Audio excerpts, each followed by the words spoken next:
તો નમસ્કાર ગુજરાત, આજના તાજા સમાચારની અંદર આપનું સ્વાગત છે। તો દેશ અને દુનિયાના સૌથી મોટા સમાચાર જાણવા માટે વિડીયોને અંત સુધી જોતા રહેજો અને આવા જ સમાચાર સૌથી પહેલા મેળવવા માટે આ ચેનલને સબસ્ક્રાઇબ કરવાનું ના ભૂલતા। તો મિત્રો આજના પ્રથમ સમાચાર વિશે વાત કરીએ તો 2026 થી આ 10 વસ્તુઓ મળશે મફત। સરકારે કરી મોટી જાહેરાત। જી હા મિત્રો, ઘણી બધી સરકારની યોજનાઓ છે જેના વિશે તમે જાણતા નથી, પરંતુ મિત્રો આજે હું તમને એ 10 વસ્તુ જણાવીશ કે જે સરકાર આપી રહી છે મફતમાં। 2026 થી મિત્રો ગુજરાતમાં રહેતા તમામ મધ્યમ વર્ગ અને ગરીબ વર્ગના પરિવારોને આ 10 વસ્તુ મફતમાં મળશે તેના વિશે વાત કરીએ તો સૌથી પહેલી મિત્રો વસ્તુ છે મફત રાશન યોજના અંતર્ગત હવે ગુજરાતવાસીઓને જે છે તે મફતમાં રાશન મળશે।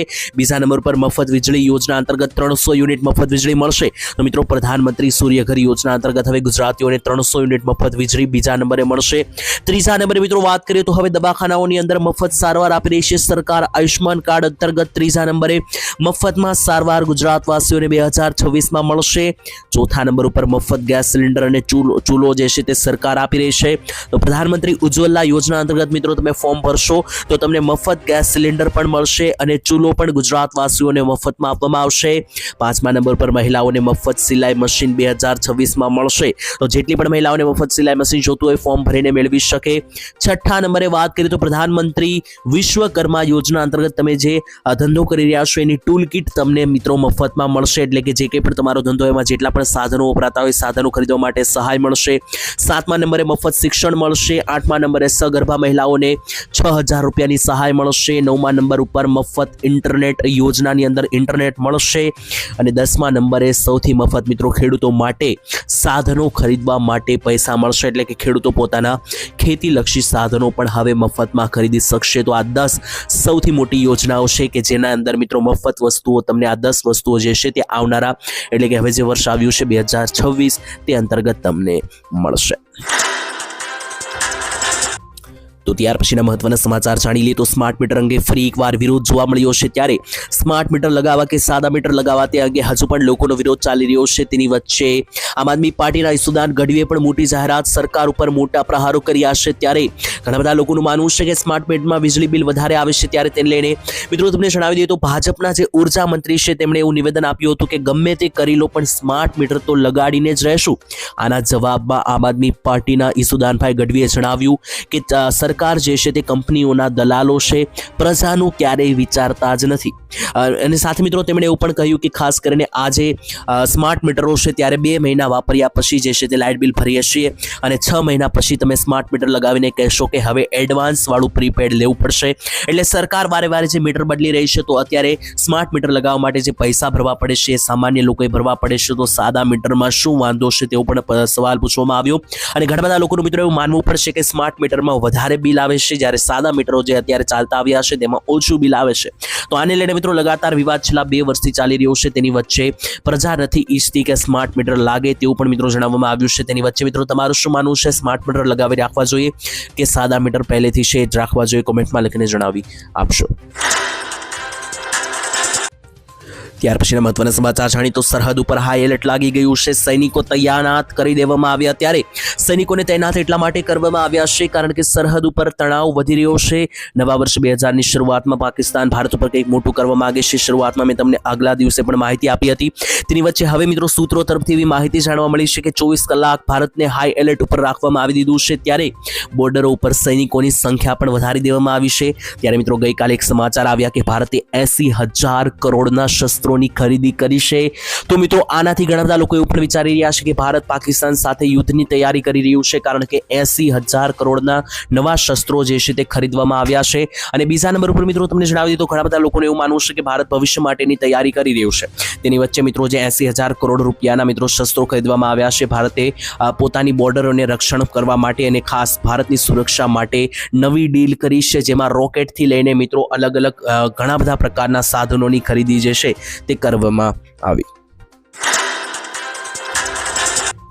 તો ત્યાર પછીના મહત્વના સમાચાર વિશે વાત કરીએ તો જો તમે આ નિયમ તોડ્યો તો થશે ભારે દંડ. સૌથી મોટા સમાચાર ત્યારે નવા ટ્રાફિક નિયમો જે છે તે મિત્રો હવે 1 માર્ચ 2025 થી જ લાગુ કરવામાં આવ્યા હતા. એ જ નિયમો લંબાઈ ગયા છે, હવે 2026માં પણ લાગુ થશે. તો રસ્તા પર ગાડીઓ ચલાવો છો તો આ એક નિયમ મિત્રો ખાસ કરીને તોડતા નહીં, નહીતર વારંવાર તમને મિત્રો દંડ ફટકારવામાં આવી શકે. શું છે આ નિયમ? તો મિત્રો 3 સવારીનો નિયમ છે અને આપણે જાણીએ છીએ કે 3 સવારીમાં ગાડી લોકો અત્યારે આરામથી રસ્તા પર ચલાવતા હોય છે, પરંતુ હવે તમે એ નહીં કરી શકો, કારણ કે મિત્રો આને લઈને જે ટ્રિપલ સવારીમાં પકડાશે તો 1000 રૂપિયા સુધીનું ચલાણ ફાળવવામાં આવશે. અને અગાઉ પણ મિત્રો આ દંડ જે છે તે હતો, પરંતુ હવે તેને વધારી દેવામાં આવ્યો છે અને 1000 રૂપિયા કરી દેવામાં આવ્યો છે. આટલું જ નહીં, માત્ર દંડ જ નહીં, પરંતુ નિયમ જો મિત્રો તમે રાબેતા મુજબ વારંવાર તોડશો અને વારંવાર તમારા ઉપર મિત્રો દંડ લાગશે તો તમારું ડ્રાઇવિંગ લાયસન્સ 3 મહિના માટે સસ્પેન્ડ થઈ શકે. વારંવાર ભૂલ કરવા ઉપર જો તમે બીજી વાર ત્રીજી વાર ભૂલ કરી જાવશો તો દંડની રકમ વધી પણ શકે અને વાહન જપ્ત કરવાની પણ કાર્યવાહી થઈ શકે.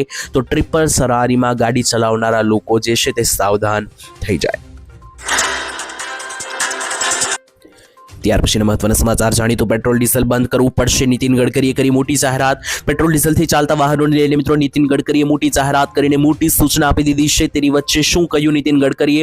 મિત્રો નાગપુરની અંદર જ્યારે એક કાર્યક્રમમાં નીતિન ગડકરીએ હાજરી આપી હતી ત્યાં તેમણે જણાવ્યું કે સરકાર જે છે તે હવે પેટ્રોલ ડીઝલ ઉપર જે છે તે ખાસ કરીને બહારથી જે લાવવું પડી રહ્યું છે ઈંધણ પેટ્રોલ ડીઝલ, તો સરકાર ઝડપથી વૈકલ્પિક ઈંધણને પ્રોત્સાહન આપી રહી છે. તો નીતિન ગડકરીએ જણાવ્યું કે જે પેટ્રોલ અને ડીઝલનો ઉપયોગ છે તે ભવિષ્યમાં બંધ કરવો પડશે. અને મિત્રો તેમણે એવું પણ જણાવી દીધું કે પેટ્રોલ અને ડીઝલનો ઉપયોગ બંધ કરો, નહીતર હું જે છે તે એટલે કે નીતિન ગડકરી છે તે 6 ઉત્સર્જન ધોરણો પણ લાગુ કરી શકે. એટલે કે ભવિષ્યમાં મિત્રો પેટ્રોલ ડીઝલ વાપરવાનું બંધ કરવું પડશે. આની જગ્યાએ જે અન્ય વિકલ્પો આવ્યા છે જેમ કે CNG, 100% ઇથેનોલ, આની તરફ આગળ વધવું પડશે અને પર્યાવરણ માટે પણ આ સારું રહેશે. અને જે પેટ્રોલ ડીઝલ બંધ કરવામાં આવશે એનાથી જે રૂપિયા બચશે તેને ખેડૂતો માટે અને ટેકનોલોજી માટે વાપરવામાં આવશે તેવી જાહેરાત નીતિન ગડકરીએ કરી. તો ત્યાર પછીના મહત્વના સમાચાર વિશે વાત કરીએ તો નવા વર્ષે નોકરીઓ ખતરામાં. વર્ષ પૂરું થઈ રહ્યું છે ત્યારે એઆઈના ગોડફાધર તરીકે વ્યાપક રૂપે ગણાતા નોબેલ પુરસ્કારના વિજેતા જોફ્રી હિન્ટે પણ મિત્રો મોટી જાહેરાત કરી છે. વિકાસને લઈને કડક ચેતવણી આપી છે. તેની વચ્ચે તાજેતરમાં મિત્રો હાઈ પ્રોફાઇલ ઇન્ટરવ્યુની શ્રેણીમાં હિન્ટને આગાહી કરી હતી. 2026ના વૈશ્વિક કાર્યબળને આધારે તમને જણાવી મિત્રો સમાચારો એવા મળી રહ્યા છે કે જે એઆઈ અને ટેકનોલોજી આગળ વધી રહી છે તો 2026માં નોકરીઓ ખતરામાં છે. ઘણી બધી નોકરીઓ જે છે તે મિત્રો હવે પહેલેથી જ મિત્રો જે છે તે મંદીનો માહોલ છે, તેની વચ્ચે હવે ઘણી બધી નોકરીઓ જે છે તેની જગ્યા એઆઈ અને રોબોટ લઈ લેશે. એટલે કે માણસની જગ્યાઓ હવે મશીનરી લઈ લેશે. પહેલેથી મિત્રો તમને જણાવી દઉં તો ડાયમંડ ઉદ્યોગમાં પણ ઘણા બધા મિત્રો જે છે તે મશીનો આવી ગયા છે. ટેક્સટાઇલ માર્કેટમાં પણ હવે મશીનો આવી ગયા છે. અને આટલી જ વાત નથી, ખેતી ઉદ્યોગમાં પણ મિત્રો હવે જે છે તે નવા નવા ઓજારો મશીનો આવવા લાગ્યા છે. આમ ભવિષ્યમાં આ જે મશીનો છે એ માણસની જગ્યા લેશે, જેથી જે મજૂરો છે જે નોકરીઓ કરે છે તેની નોકરીઓ ખતરામાં મુકાઈ શકે. વાત કરીએ તો અંબાલાલ પટેલે એક સાથે 3 મોટી આગાહી જાહેર કરી છે. જે જોતા એવું લાગી રહ્યું છે કે આવનારા દિવસોમાં ગુજરાત રાજ્યના વાતાવરણમાં પલટાઓ જોવા મળી શકે. તેને લઈને અંબાલાલ પટેલે મિત્રો આગાહીમાં જણાવ્યું છે કે કચ્છના વિસ્તારોમાં પવનની સામાન્ય ગતિ અત્યારે 10 થી 15 કિલોમીટરને પાર થઈ રહી છે. જેથી મિત્રો ગુજરાત રાજ્યમાં અત્યારે પવનને કારણે ઠંડીની અંદર નોંધપાત્ર વધારો થયો છે. અને હવે આવનારા દિવસમાં 28 થી 29 તારીખ પછીના જે દિવસો છે તે મિત્રો ભારે રહેશે ઠંડીની દ્રષ્ટિએ, કારણ કે લગાતાર પવનની દશાઓ વધવાની છે, પવનની ગતિઓ વધવાની છે, જેને કારણે ભારે પવન ફૂંકાવાને કારણે અતિ ભારે કાતિલાના ઠંડી ગુજરાતમાં શરૂ થશે. અને આ પવનોને કારણે ખેતી પર પણ અસર જોવા મળી શકે. જે નાજુક છોડ છે, ખાસ કરીને બાગાયતી ખેતી છે, તેની અંદર મિત્રો વધારે પવન ફૂંકાવાને કારણે પાકને નુકસાન પણ થઈ શકે. બીજા નંબરે બીજી આગાહી અંબાલાલ પટેલે કરી છે ડમરી ઉડવાને રહીને. તો મિત્રો પવનો ફૂંકાવાની જે આગાહી છે તેને કારણે ગુજરાત રાજ્યમાં જે છે તે આવનારા દિવસોની અંદર ડમરી ઉડી શકે અને ખાસ મિત્રો આંધી વંટોળ જેવો માહોલ જોવા મળી શકે. અને ત્રીજી મિત્રો આગાહી અંબાલાલ પટેલે સૌથી મોટી કરી છે વરસાદને લઈને. તેમણે જણાવ્યું છે કે જાન્યુઆરી મહિનાની શરૂઆતમાં એક નબળો પશ્ચિમી વિક્ષેપ સક્રિય થશે. જે સિસ્ટમની અસરને કારણે 7મી જાન્યુઆરી વચ્ચે એકાદો મિત્રો વાતાવરણમાં પલટો જોવા મળી શકે. અને આખા જાન્યુઆરી મહિના દરમિયાન ખાસ ગુજરાત રાજ્યના વાતાવરણમાં પલટો લગાતાર થતો જોવા મળી શકે અને અમુક ભાગોમાં વરસાદ થવાની પણ શક્યતાઓ જે છે તે દેખાઈ રહી છે. ત્યાર પછીના મહત્વના સમાચાર જાણીએ તો ગુજરાત સરકારની કડક માર્ગદર્શિકા જાહેર, ખાસ ગુજરાતમાં વધી રહેલા જે આત્મહત્યાના કેસો છે તેને લઈને સૌથી મોટા સમાચાર. લોકો શા માટે પોતાનો જીવ ગુમાવી રહ્યા છે તેને લઈને પણ મિત્રો મોટી જાહેરાત કરવામાં આવી. ત્યારે ગુજરાત રાજ્યના શિક્ષણ વિભાગ દ્વારા તાજેતરમાં તમામ યુનિવર્સિટીઓ, કોલેજો અને શાળાઓ સાથે ખાનગી કોચિંગ સંસ્થાઓ માટે કડક માર્ગદર્શિકા ગાઈડલાઈન જાહેર કરવામાં આવી છે. આ નિર્ણયને વિદ્યાર્થીઓના જીવનને સુરક્ષિત બનાવવાની દિશામાં ઐતિહાસિક પગલું લેવામાં આવ્યું છે, કારણ કે અત્યારે આંકડાઓ વધી રહ્યા છે. નાના બાળકો પોતાનો જીવ ગુમાવી રહ્યા છે અને ખાસ આ સંખ્યામાં લગાતાર વધારો થઈ રહ્યો છે. કેટલા બાળકોએ પોતાનો જીવ જે છે તે સામેથી ગુમાવ્યો છે. 2017 થી 2021ના જે આંકડા છે તેમાં ગુજરાતમાં કુલ 3000 થી વધારે વિદ્યાર્થીઓએ જે છે તે આત્મહત્યા કરવાના બનાવો વધી રહ્યા છે.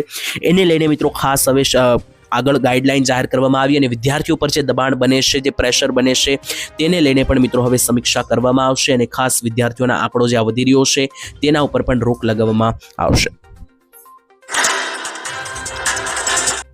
ત્યાર પછીના મહત્વના સમાચાર વિશે વાત કરીએ તો હવે તમામ કામો જે છે તે ઘરે બેઠા ફોનથી તમારા થઈ જશે. સૌથી મોટા સમાચાર આવી રહ્યા છે તેની વચ્ચે આવકના દાખલા, જાતિના પ્રમાણપત્ર જેવા જેટલા પણ મિત્રો જે આ સરકારી કામો હોય છે તમે કરાવવા માટે જાઓ છો સાયબર કાફે, સરકારી કચેરીઓમાં, તે તમારા કામ હવે ઘરે બેઠા મોબાઈલ ઉપર જ થઈ જશે તેવું જ કેટલાક સમાચારો અનુસાર સામે આવ્યું છે. તેની વચ્ચે શું ખરેખર સમાચાર સામે આવ્યા છે તેના વિશે વાત કરીએ તો રાજ્યના સાયન્સ એન્ડ ટેકનોલોજી વિભાગ અને ડાયરેક્ટર ઓફ ICT અને ગવર્નર દ્વારા મિત્રો જે છે તે જાહેરાત કરવામાં આવી હતી કે નાગરિકોને તેના મોબાઈલ નંબર ઉપર જ હવે આવકનો દાખલો, જાતિનું પ્રમાણપત્ર જેવી વિવિધ સુવિધાઓનો લાભ મળી જશે, જેથી આ પ્રકારના સરકારી કામો માટે જે છે તે લોકોએ હવે સરકારી કચેરીઓના ધક્કા નહીં ખાવા પડે. પહેલેથી સરકારી કચેરીઓમાં અધિકારીઓ કામ કરવાના મૂડમાં હોતા નથી, લોકોના કામ ઠેલવતા હોય છે. તો હવે એ બધી ઝંઝટમાંથી તમને રાહત મળી શકે અને આ બધા કામ તમારા ઓનલાઈન હવે વોટ્સઅપના માધ્યમથી થઈ શકે. તો ત્યાર પછીના મહત્વના સમાચાર જાણીએ તો ખેડૂતોની 2 લાખ રૂપિયા સુધીની લોન માફ કરવામાં આવશે. સૌથી મોટી જાહેરાત. તો ખેડૂતોની લોન માફી મિત્રો સમગ્ર દેશમાં અત્યારે સૌથી વધારે ચર્ચાનો વિષય બન્યો છે. ત્યારે આવામાં મિત્રો તેલંગાણાની સરકારે જે છે તે 2 લાખ રૂપિયા સુધીની ખેડૂતોની લોન માફ કરવાનો ફેસલો લીધો. ત્યાર પછી દેશના બધા જ રાજ્યના ખેડૂતો માંગણી ઉઠાવી રહ્યા છે કે જો બીજા રાજ્યોની અંદર સરકાર ખેડૂતોની લોન માફ કરતી હોય તો ગુજરાતમાં પણ અને અન્ય રાજ્યોમાં પણ કરવામાં આવે. જેમ કે મિત્રો આ પહેલા ઝારખંડમાં પણ સરકારે 2 લાખની લોન માફ કરી હતી. તો ઝારખંડ અને તેલંગાણા મિત્રો ભારતના જ રાજ્યો છે. જેમ ગુજરાત, મહારાષ્ટ્ર રાજ્ય છે તેમજ તેલંગાણા, ઝારખંડ પણ ભારતના જ રાજ્યો છે. તો ત્યાં મિત્રો જો 2 લાખ રૂપિયાની ખેડૂતોની લોન માફ કરવામાં આવતી હોય સરકાર તરફથી તો ગુજરાતમાં શા માટે નહીં તેવું ગુજરાતના ખેડૂતોનું કહેવું છે. ગુજરાતમાં પણ જો 2 લાખ રૂપિયા સુધીની લોન માફ કરવામાં આવે તો 90% જેટલા ખેડૂતો જે છે તે લોનમાંથી મિત્રો બહાર નીકળી જાય છે એમ છે. તો મિત્રો તમારું શું કહેવું છે આ મામલે? ખેડૂતોની 2 લાખની લોન માફ કરવી જોઈએ કે નહીં? કોમેન્ટમાં લખીને જણાવી દેજો. ત્યાર પછીના મહત્વના સમાચાર વિશે વાત કરીએ તો ખેડૂતોને મળશે 9000 રૂપિયાનો હપ્તો. સૌથી મોટા સમાચાર જાહેર કરવામાં આવ્યા છે. ત્યારે દેશભરના કરોડો ખેડૂતોની નજર દર વર્ષે સંસદમાં રજૂ થતા સામાન્ય બજેટ ઉપર હોય છે. ગુજરાતના જે ખેડૂતો છે દર વર્ષે મિત્રો બજેટ જ્યારે જાહેર થવાનું હોય છે ત્યારે 2 આશા રાખે છે. પહેલી આશા તો એ છે કે જે ખેડૂતોને 2000 રૂપિયાના PM કિસાન યોજના અંતર્ગત હપ્તા આપવામાં આવે છે તેની અંદર વધારો કરે સરકાર બજેટમાં. અને બીજી ખેડૂતોની આશા હોય છે કે જે સરકાર જે છે તે બજેટની અંદર ખેડૂતોના લોન માફીનો ઉલ્લેખ કરે અને લોન માફી વિશે ચર્ચા કરે અને બજેટ પણ ફાળવે. ત્યારે આ વખતે મિત્રો હવે બજેટને 1 મહિનાની જ રાહ રહી છે. ત્યારે મિત્રો તમને જણાવી દઈએ તો અત્યારે ખેડૂતોની આશા ફરી એકવાર જાગી છે. રિપોર્ટ પ્રમાણે કેન્દ્રીય બજેટ ખેડૂતોના ચહેરા ઉપર ખુશી લાવી શકે. ચર્ચાનું બજાર અત્યારે ગરમ છે. સરકાર પોતાના સૌથી મહત્વાકાંક્ષી યોજનાઓમાંની એક યોજના એટલે કે કિસાન યોજના, જેમાં ખેડૂતોને 2000 રૂપિયાના હપ્તા મળે છે વર્ષમાં 3, આ રકમમાં વધારો કરવા ઉપર વિચાર કરી રહી છે સરકાર તેવું મીડિયા ઉપર સામે આવ્યું છે. ત્યારે મીડિયા રિપોર્ટ અનુસાર જો બધું મિત્રો બરાબર રહેશે અને બજેટમાં યોગ્યતા બનશે તો સરકાર હવે ખેડૂતોને 2000ની બદલે 3000ના હપ્તાઓ જે છે તે કરી આપે બજેટની અંદર, જેથી વર્ષના ટોટલ 3 હપ્તા ખેડૂતોને ટોટલ 9000 રૂપિયાના હપ્તા મળી શકે બજેટ પછી. તો ત્યાર પછી સૌથી મોટા સમાચાર આવી રહ્યા છે. સરકાર આપશે 4 લાખ રૂપિયા સુધીની સબસિડી ખાસ એવા લોકો કે જે પોતાનો ધંધો કરવા માંગે છે તેના માટે નવી યોજના આવી ગઈ છે. આજના સમયમાં ગુજરાતના પશુપાલકો અને ખેડૂતો માટે જીવન સરળ નથી. વરસાદની અનિશ્ચિતતા, કુદરતી આપત્તિઓ, પશુઓની સંભાળ અને તેમના માટે યોગ્ય વ્યવસ્થા બનાવવા માટે મોટી રકમની જરૂર પડે છે. આ માટે સરકાર હવે અત્યારે જે છે તે ખાસ કરીને કૃષિ રાહત પેકેજો પણ જાહેર કરે છે. તેની વચ્ચે સરકાર હવે નવી યોજના લઈને આવી છે. ગાય ભેંસ માટે મજબૂત તબેલા બનાવીએ તો દૂધ ઉત્પાદન વધે, પરંતુ તો પૈસા ક્યાંથી લાવીએ તબેલો બનાવવા માટે? તો હવે ચિંતા છોડી દેજો ખેડૂતો અને પશુપાલકો કે જે પોતાના બળ ઉપર પોતાનો નવો ધંધો શરૂ કરવા માંગે છે. તો મિત્રો તબેલો બનાવવા માટે સરકાર પૈસા આપશે. તબેલા યોજના ગુજરાત અંતર્ગત હવે એવા યોજનો કે જે પોતાનો તબેલો બનાવીને મિત્રો પોતે દૂધ વેચવા માંગે છે, પોતાનો ધંધો બનાવવા માંગે છે, તેમને સરકાર હવે 4 લાખ રૂપિયા સુધીની સહાય તબેલા યોજના અંતર્ગત આપશે. ત્યાર પછીના સૌથી મોટા સમાચાર આવી રહ્યા છે. માત્ર 436 રૂપિયા ભરીને મેળવો 2 લાખ રૂપિયા સુધીનું વીમા કવચ. ત્યારે મિત્રો સરકાર એક યોજના ચલાવે છે, પ્રધાનમંત્રી જીવન જ્યોતિ વીમા યોજના. આ યોજનાની અંદર મિત્રો દર વર્ષે તમારે માત્ર 400 રૂપિયા જ ભરવાના હોય છે એકવાર, અને આના બદલામાં તમને 2 લાખ રૂપિયા સુધીનું વીમા કવચ જે છે તે મળવા પાત્ર થાય છે. એને લઈને જે સૌથી મોટા સમાચાર આવી રહ્યા છે મિત્રો તમને જણાવી દઈએ તો ખાસ કરીને આ યોજનામાં 18 થી 50 વર્ષની વયના તમામ વ્યક્તિઓ જે છે તે લાભ લઈ શકે. આ સરકારની જે યોજના છે તેમાં તમારે માત્ર વર્ષે 400 રૂપિયા ભરવાના છે. ત્યાર પછી તમને 2 લાખ રૂપિયા સુધીનું વીમો કવચ મળશે. તમારી સાથે કોઈ પણ પ્રકારનો અકસ્માત સર્જાઈ જાય તો વીમો મિત્રો તમને 2 લાખ રૂપિયા સુધીનો મળવા પાત્ર થશે માત્ર 400 રૂપિયાની અંદર. જો તમારે પણ આ યોજનાનો લાભ લેવો હોય તો કોઈ પણ સરકારી બેંકોમાં જઈને તમે જીવન જ્યોતિ વીમા યોજના વિશે લાભ લઈને ફોર્મ ભરી શકો.